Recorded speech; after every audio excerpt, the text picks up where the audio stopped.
All right, ladies and gentlemen, I welcome you to America Talks Live. I'm Steve Malzberg, live from our New York City headquarters. Joel Pollak, who runs Breitbart, will be joining us in just a few moments, so don't go away. But right now, I hand it off to Bill Tucker for all the latest. All righty, thank you, Steve. National Intelligence Director James Clapper has submitted his resignation. Clapper said he would retire before Trump took office. He served as director since 2010. And President Trump, or President-elect Trump, I should say, is following through on at least one campaign promise right away. He's banning from his administration lobbyists for 5 years after serving. All appointees will have to sign a document pledging so.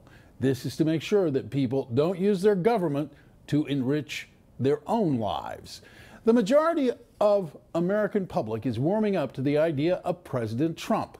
51% are more confident in the Donald 1 week after his election, according to a new Gallup poll.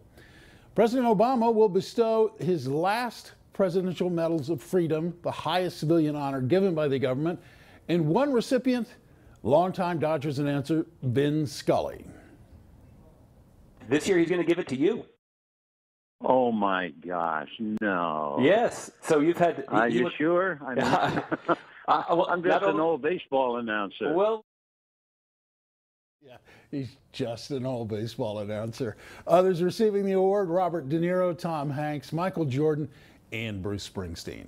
For more on our stories, head on over to Newsmax.com, but stick around for Steve Malzberg right now. Thank you for that advice, Bill Tucker. Appreciate it. All right, ladies and gentlemen, we're going to have more on Bruce Springsteen in a moment as well, and Robert De Niro. But first, Donald Trump, no major announcements expected today. He's about 16 blocks from where I'm sitting, and he's meeting with people and trying to choose his cabinet. And people have criticized, oh, they're so behind, they're so far behind, they don't know what they're doing, everything's a mess.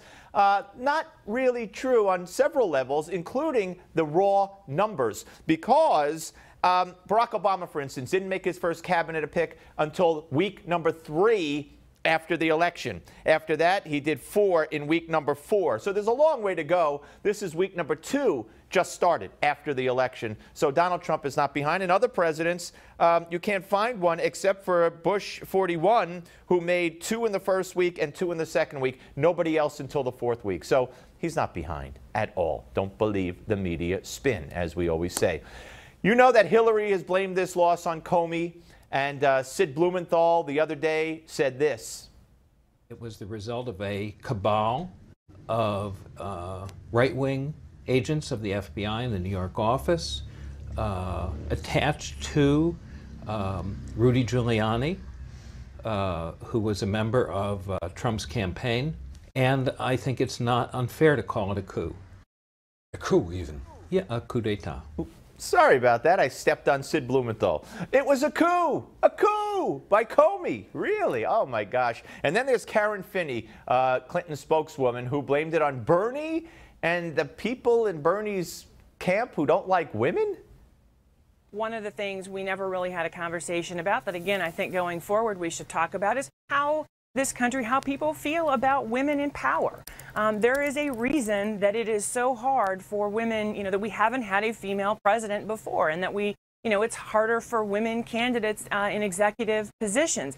There are a lot of dynamics around that. So I guess I would say I would offer that as, some evidence, and I think there's a lot of good research on that. Even in the primary, some of what we saw with the Bernie bros had a real chilling effect on a lot of women, and young women in particular. We learned about it during the primary. There were a number of these secret Facebook groups of young progressive women who were supporting Hillary, but frankly, they didn't want to deal with the backlash online from some of the Bernie bros. All right, so it was the Bernie bros who don't like women. Hey, just blame it on everybody, but don't blame it on Hillary. She did nothing wrong. All right, I want to move on to Bruce Springsteen. You heard Bill Tucker give a list, including Vin Scully, who deserves it, of people who are going to get the Presidential Medal of Freedom, the highest civilian honor you could bestow. And included there were 2 names I find very interesting. Bruce Springsteen. Let me show you what this bum did in Germany recently at a concert before the election. Let's put up the first one. This is, there he is. You could see the signs. We blurred it out. Basically, it says the F word, Trump. So Bruce Springsteen sees those signs. He loves them so much that this is what he does. Let's go to the next one. He brings it up and holds it up himself. F Trump. I'd say that deserves a Presidential Medal of Freedom award, wouldn't you? And then there's Robert De Niro, sicko extraordinaire. Listen. It makes me so angry that this country has gotten to this point, that this fool, this bozo, has wound up where he has. He talks how he wants to punch people in the face. Well, I'd like to punch him in the face. He wants to punch Trump in the face. Give him a Presidential Medal of Freedom award. Is Barack Obama insane? Or is this just one of those digs on his way out? Oh, I loved, Trump, oh, I'm going to do everything, Trump. So he takes two high-profile Trump haters. One wants to punch him in the face. The other says F Trump in Germany. And he gives him a Presidential Medal of Freedom award? What is that? Now, on to Stephen Bannon, who I've defended from the beginning, and yesterday I had a very strong defense of him in my commentary, Give Me Five, and in the Spotlight, both in this show and my 7 p.m. show. I want you to hear what Alan Dershowitz had to say about all this. I just don't think you should toss that phrase around casually unless there's overwhelming evidence. There's an enormous difference between three things. One, is he personally an anti-Semite? I've heard no evidence to support that. He has hired Joel Pollack, who worked with him for 4 years, who's an Orthodox Jew, who wears a kippah, who's married to, has a mixed-race marriage. He has been very positive toward Jews and toward Israel. So that's number one. I think the evidence that he's an anti-Semite is just not there. No kidding. No kidding.